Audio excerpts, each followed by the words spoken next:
They rode through the dusk in silence, the soft rhythm of Jasper's hooves the only sound in the fading light. The woman in Beau's arms had gone completely still, save for the shallow rise and fall of her breath. Her head rested against his shoulder, a few strands of damp, dusty hair caught beneath his chin. She smelled of sweat and desperation. Her skin was burning up from too much sun and not enough water. Beau adjusted his grip around her, steady and gentle, as if afraid the slightest movement might crack something broken inside her. Jasper knew the trail home well and didn't need direction. He moved as if he could feel the urgency in his rider's heart. The horse picked up pace slightly as the shadows lengthened across the land. Beau kept one hand on the woman's side, the other resting near the reins.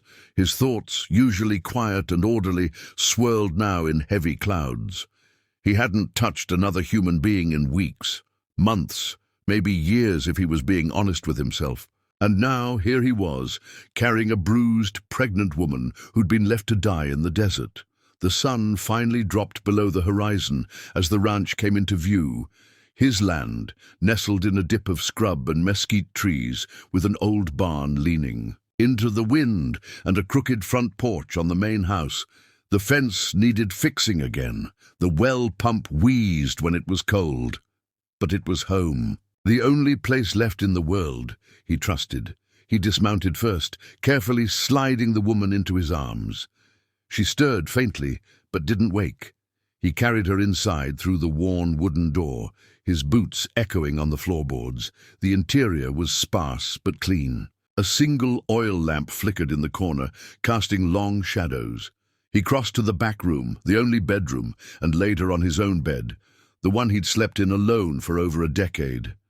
She winced when he adjusted her, her hand instinctively moving to her swollen belly. Beau pulled a quilt over her and knelt beside the bed. He brushed damp hair from her forehead and reached for the water pitcher. Holding the cup to her lips, he helped her sip. Her eyes fluttered open briefly, confused and frightened. "You're safe," he said in a low, steady voice. "Ain't nobody here but me and my horse. You're at my ranch. You'll be all right." Her lips moved. "Who?" "Name's Beau McAllister. You don't have to say nothing yet. Just rest." She tried to speak again, but her voice cracked.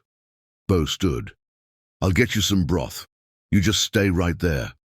In the kitchen he worked quickly, took a jar of bone broth from the pantry and warmed it on the stove. He glanced over his shoulder toward the back room, half expecting her to vanish like a mirage. But she didn't. She was real, broken, hurt, carrying a life and lying in his bed. He returned a few minutes later and sat beside her again, spooning warm broth to her lips. She swallowed slowly, eyes locked on his face as if trying to understand why he was doing this. After a while she whispered, "Why are you helping me?" Beau looked at her for a long moment. Then he said simply, "Wouldn't be much of a man if I didn't." She blinked at him, and her expression, though still wary, softened just slightly. She didn't thank him, she didn't cry. She just took another sip, closed her eyes, and slipped into sleep. Beau sat there a long time afterward, listening to her breathing and the crackle of the oil lamp. He didn't sleep that night, not because of fear, but because something in him had shifted. Something he thought was long dead had stirred again, and it had a name now. Maybe not hers yet, but something close to it, something like hope. The next morning came early, as it always did in the high desert. The sky went from black to grey to a bruised blue that promised heat.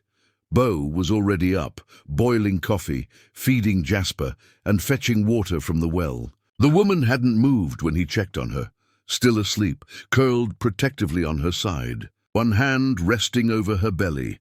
He left the door open while he worked, so he could hear if she called. Around mid-morning she stirred. He heard the rustle of blankets, and then her voice, quiet but clear. "Water?" He was there in a second, holding a clean glass and helping her sit up slowly. She drank in small sips, eyes darting around the room. "This your place?" she asked hoarsely. Bo nodded.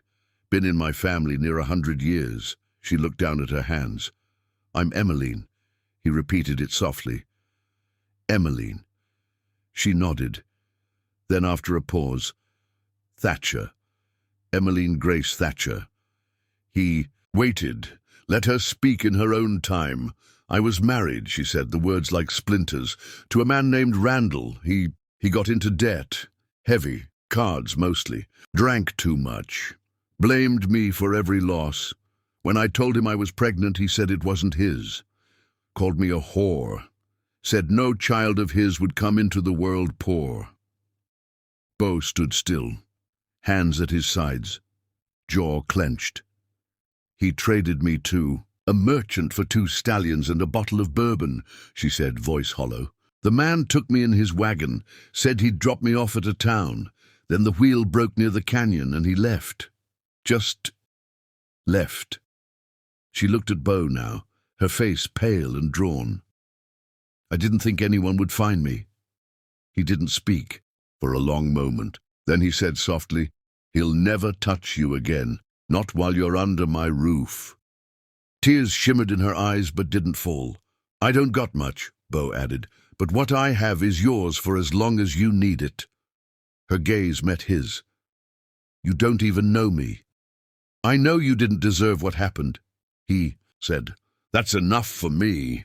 She looked down at her belly, then at the rough quilt covering her legs. I was going to name her Lily if it's a girl. Bo smiled faintly. Lily's a good name. They sat in silence then, the kind that isn't awkward, but full of everything that didn't need saying. Outside, the wind picked up again, whispering through the sagebrush and fence posts.